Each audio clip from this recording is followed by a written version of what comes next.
We kick off this evening with a look at the cinema. I'm not a complicated man. I like cinema. It's beautiful, beautiful cinema. Cinema history come to life. I found my solace in the small cinema I went to every Thursday night. I'm a professor of cinema. I go to the cinema for the stories. There was no competition between the cinema and seminar. I mean, it's not within the realm of conventional cinema. And now, here's Space and Johnson with a cinema review.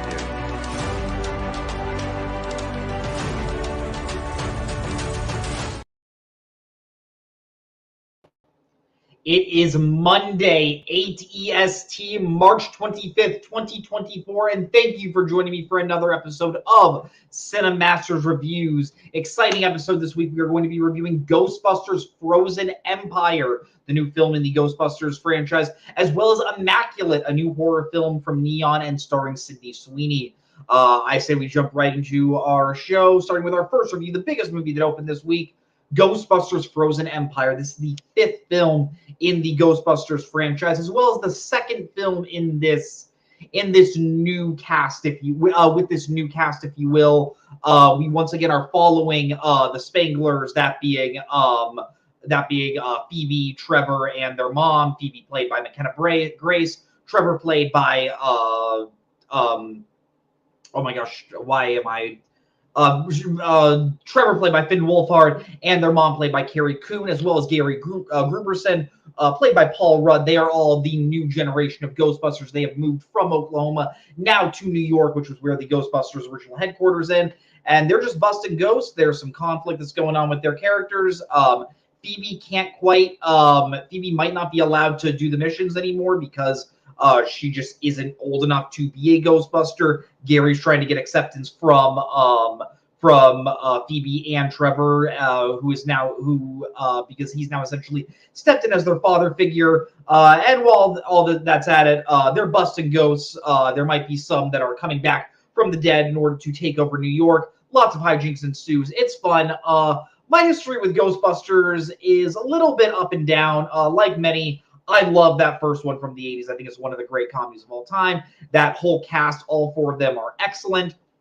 Ghostbusters 2, kind of meh. 2016's Ghostbusters, wasn't a big fan. I think everyone involved in that movie are funny, and I think they've done good things. I just don't think the jokes really landed that one. But I really liked Ghostbusters Afterlife, the reboot of this franchise that came out around 3 years ago. I think it had a really fresh take. It wasn't going for like the super jokey stuff as it was going for a lot less laughs, but a lot more just like really fun vibes. It was a little scarier than the other ones, and I think that was a lot of fun. So going to this one, I had hopes. This one is directed by Gil Keenan, so it was not the person that directed Ghostbusters Afterlife, that being Jason Reitman. And Jason Reitman is someone who I think is a very good director. He directed Juno, he directed Up in the Air, he directed Young Adult, a lot of great films. This is directed by the guy that did the remake of Poltergeist back in 2015, which is not a very good movie, and unfortunately kind of shows, because I'm sorry to report, Ghostbusters Frozen Empire is a big step down from Ghostbusters Afterlife. One of the things I do want to give this movie credit for, one of the annoying things with Ghostbusters 2 for me is that after the Ghostbusters literally save all of New York in the first movie, they're regulated to like jokes by Ghostbusters 2. Like no one takes them seriously, even though they were like the heroes of New York. Like New York would be decimated if not for them. So many people would have died if they didn't take down Gozer. And Ghostbusters 2 shows them as like, no, you guys are just jokes. We don't care about you. Ghostbusters Frozen Empire, it's fun to see these characters now expanding their business, going back to New York, which is like sort of canonized now as like this ghost hotspot. And I thought that was really fun. I like certain places that some of these characters go. Once again, I do think, like in Ghostbusters Afterlife, I do think the highlight of this new cast is McKenna Grace and Paul Rudd. McKenna Grace as Phoebe, I think, is just a really great character. She's the one character who, like her father, Egon, of course, played by the late, great Harold Ramis, she's just obsessed with ghosts, and she just has a tough time fitting in. So in this movie, when the governor essentially says, hey, you're not allowed to be a Ghostbuster, you're not a legal adult, you understand why she takes this so personally and why she feels she feels so inadequate because in that first movie, she was essentially responsible for taking down the ghosts in Oklahoma. So you understand why she feels like she's getting she is getting sidelined on these adventures while her whole family goes off to bust ghosts. And Paul Rudd is he's a guy that I don't think I've ever seen him in a movie where I think he's unlikable. Like, Paul Rudd's just one of the most likable actors out there, and I think that's just super fun. Once again, I think Gary Gooberson, Paul Rudd toes the line of this character where he could totally get annoying, and he totally could get, like, too jokey and too quippy, but I think Paul Rudd knows exactly when to hold back and knows exactly how much to give without seeming, like, smarmy. Like, Gary Gooberson is not Peter Venkman, played by Bill Murray in the original movies. Like, there's nothing really, like, super smug or, like, unlikable about him, even though I love Venkman, but, like, that guy is definitely, like, on the unlikable side. Gary is just really fun, and, like, you enjoy being around him. Carrie Coon and Finn Wolfhard are once again good. They're not given a ton of interesting stuff to do. The character of Trevor in general, like, he's not, like, I had no idea what the writers were trying to do with him. Like, there's a point where, so they're now all living in the Ghostbusters headquarters. So they're living in the firehouse. Trevor ends up going up to the attic, and he learns that Slimer is living up in the attic. And there are many points throughout the movie where he goes up there and just trying to feed him food to essentially, like, get him out of his area so that way he can trap him. And you think this is at one point going to come back, but it's really just a reason to put Slimer in the movie again. This movie has quite a few callbacks to the original movie, and I thought they were going to get more annoying than they were, but most of them do tend to just be, like, fun little, like, callbacks. Like the ghost from the library in the original movie is in this one. Really fun bit cameo, and I think that was super fun. One of the villains in the original movie shows up in this one. I don't want to spoil too much, but it was really fun seeing him again. But yeah, like, I think those cameos can get a little bit too much, but I think this movie did a good job at keeping everything in line from the nostalgia point of view. I think the place where this movie has its major problems is two major areas. One, this movie introduces about, I don't want to sound hyperbolic, but it's close to like 20 new characters and 20 characters that it wants to seem important. You have the four characters from the reboot. You have all the classic Ghostbusters characters coming back that were in Afterlife. So you have Venkman in this one. You have Stantz. You have Winston. You have I feel bad I can't remember her name, but Annie Potts' character. They're all in there, as well as the new Ghostbusters that Winston is now trying to set up, who are now like paranormal researchers. Phoebe ends up befriending a new like teenage ghost. And they sort of have a friendship, even though you know exactly when that character shows up. You know what's going to happen. Probably the best new addition is Kumail Nanjiani plays a character named Nadeem, who when we first meet him, he's just trying to get rid of a lot of like haunted relics that he originally thinks like aren't nothing, are just going to give him a quick buck. But as the movie goes on, you see that he's a little bit more important to the plot. Kumail Nanjiani is just like a really likable actor, and he's really funny. And I think what happens with him, I think the movie does have a lot of fun with. Patton Oswalt shows up for like a scene for like no real reason. But yeah, this movie just feels very, very unfocused with how it's trying to tackle so many different things. And I think the issue with that is the majority of this movie's runtime. This movie's a little less than 2 hours. The majority of the runtime is spent just trying to set up all of these characters, set up their own individual conflicts, set up their own individual arcs. And by the time we need the actual conflict to start affecting these characters, the movie is almost over and we're already in the third act. Like I would describe the narrative of this movie as the first act is legit around like a little over an hour. It has maybe like a 5-minute second act, and the third act is like 30 minutes. And you just feel like you really feel like the movie was just kind of rushed, and not a lot of thought was put into the movie, which sucks because, like, yes, well, almost every single Ghostbusters movie has a very simple premise. it always is able to keep everything fairly, but like the really good ones, I would say the really good ones being 1984's Ghostbusters and Ghostbusters Afterlife. They tend to keep everything fairly focused, so that way you don't have you're not like confused about like what's going on. Once again, Podcast shows up, who is Phoebe's friend. Once again, he's not really given a ton to do. Like, I think that's the issue with having so many characters is like, yeah, they have like a few scenes, but if you don't give them interesting stuff to do, why are we as the audience going to care about what we're watching? And I think that was the major issue that Gil Kenan kind of ran into with this movie, where he just wanted to just throw so much stuff, and it really is just a quantity over quality level movie, where the stuff we're watching isn't horrible, but it's not very good either. Once again, like Ghostbusters Afterlife, it is not extremely joke heavy, and I weirdly just think that it kind of bothered me a little bit more in this movie, mainly because I just found the premise of this one, while it could have been interesting, and while the third act gets a little exciting, with, if you've seen the trailers, New York ends up getting frozen. The ghosts that are involved in this one, without spoiling too much, they have ice powers, so that's kind of cool. But like throughout the majority of the movie, we're kind of just watching our characters kind of just mope and be sad, and it's just not that fun. And when the jokes aren't really hitting or when they aren't really landing, you as an audience member are not going to be that entertained. Honestly, the majority of the jokes in this movie come from Kumail Nanjiani, so I think he was the biggest bright spot of this film.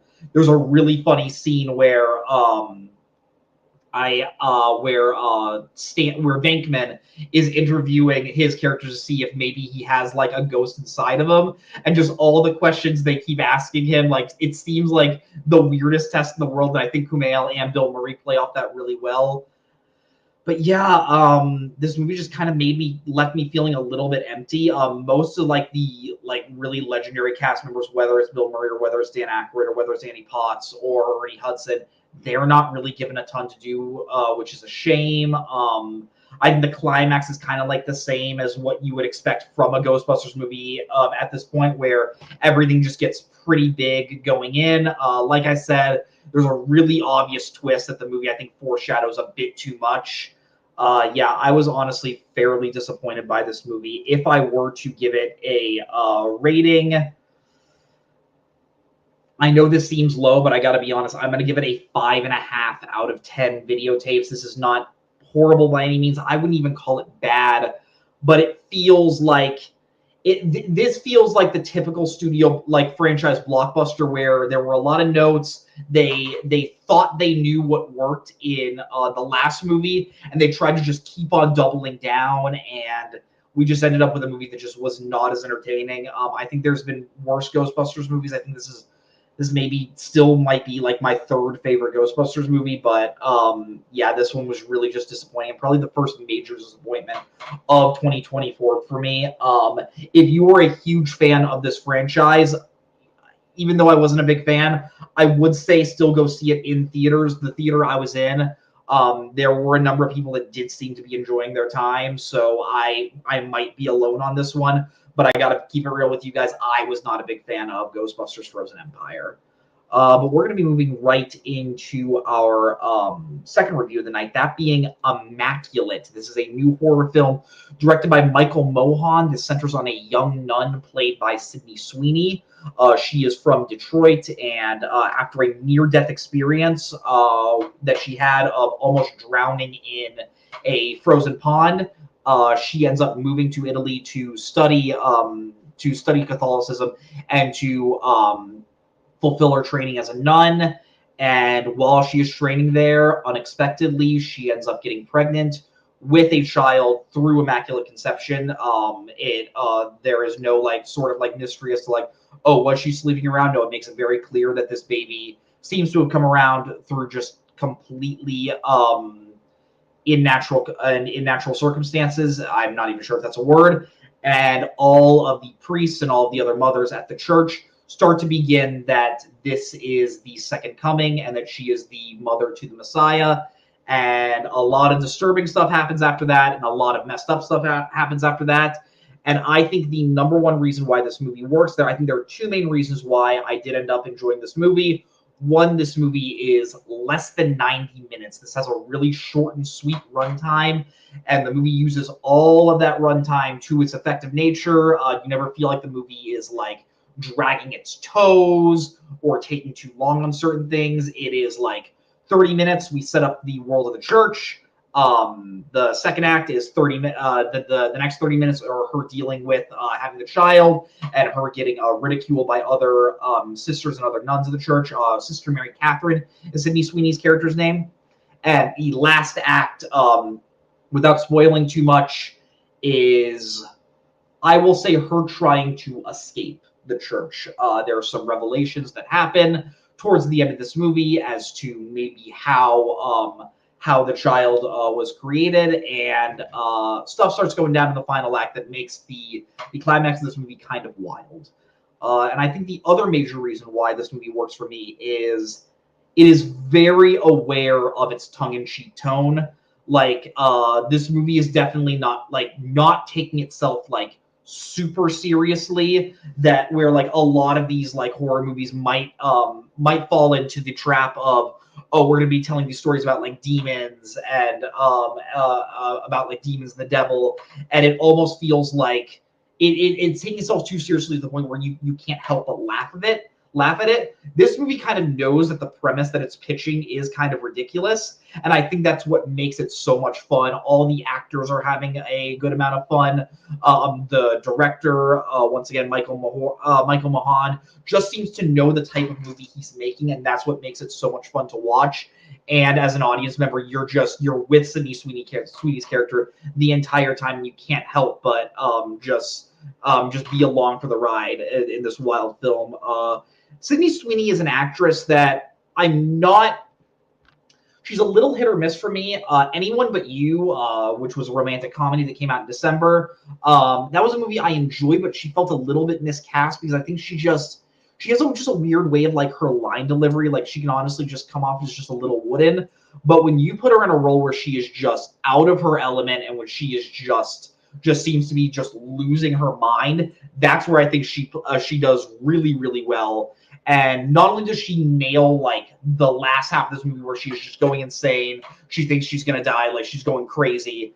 I think she's also pretty dang good in the first half of this movie where she comes into this church and she comes into the school very like kind of wide-eyed, like she's looking for God's purpose. And then as the movie starts to go on, she keeps getting like more depressed and more like, is this actually happening to me? Why was I chosen? Why was I supposedly chosen by God for this? And then, like I said, towards the end of the movie where she is just going insane while the movie is just falling to pieces around her, I think she's really, really good. And she's part of the reason why this movie works. One of the aspects that almost turned me off of the movie is almost too dark. And I'm not saying in terms of subject matter. Like, if you hear the subject matter and you're like, that's not for me, then it's not going to be for you. But I'm saying too dark in like a lighting wise. Like, there are certain shots in this movie where I was just having a tough time seeing what was happening. Now, with this being a horror film, that could totally be like an artistic choice by the director. But maybe this is just my simpleton view of movies. Like, if I am having a hard time seeing what's happening, and if I in a movie theater, not in like my home TV setup, like in a movie theater where like the lighting is supposed to be like perfect, like this is how the filmmakers intended, if I'm having like a really hard time like discerning like what is going on in a scene, I think that's kind of where it begins to have a problem with me. Once again, with this being a horror film, I can't knock it too much because that could totally just be an artistic choice. But that was my number one complaint, where I think the lack of lighting kind of showed the lower budget of this film. And I have no issue with like lower budget horror. I think it's great that this is how a lot of early filmmakers end up getting their movies out there. But I would be lying if I said I wasn't a little bit like aggravated towards points of like, man, I want to know like what's going on. But yeah, like I said, really sweet, really like short, like runtime, really fun horror movie. If I were to give this movie a score out of 0 to 10, I didn't say this at first. We rate movies on a scale of 0 to 10, videotape 0 being awful, 10 being absolutely incredible. I'm going to give this a 7. I think for a horror movie, this absolutely does its job. I think it's a good movie. Sydney Sweeney is great. I had a lot of fun watching it. And yeah, the ending of this movie, Without spoiling too much, I think a double feature of this and David Lynch's Eraserhead would be really, really fun, and one of the most like disturbing ending shots I think I've seen in a movie in a while. So if you are a horror fan, I would recommend go see this in theater. If you're not, I'd say honestly, like, don't even wait for it to come to streaming. Just stay away from it, because this is not gonna sway you anyway, and this is not like one that like goes above its genre. But yeah, if this sounds like something you'll like, you're probably going to like it. But yeah, that does bring us to the end of our show. Thank you, everyone, for watching this video. Remember to like this video and subscribe to the video store. It helps us grow our channel a lot. I know Mike and Nazario started posting more videos in M Ranked, which is the ranking show on the video store. So be on the lookout for that, because that is a really fun show to watch. Next week, we are going to be reviewing Godzilla times Kong, the New Empire, which I'm very excited for. I'm a simple man. Sometimes I like seeing giant monsters fight on screen, so I'm very excited for that, as well as another movie. I'll keep you guys posted. But until next time, watch more movies. And the award for most vapid film review of the century goes to... Okay, movie review. Okay, I thought it was Beauty. And he's now in cinema hell, where one day we'll all be reunited. This is me at the Regal Cinema crying as I did through much of the film.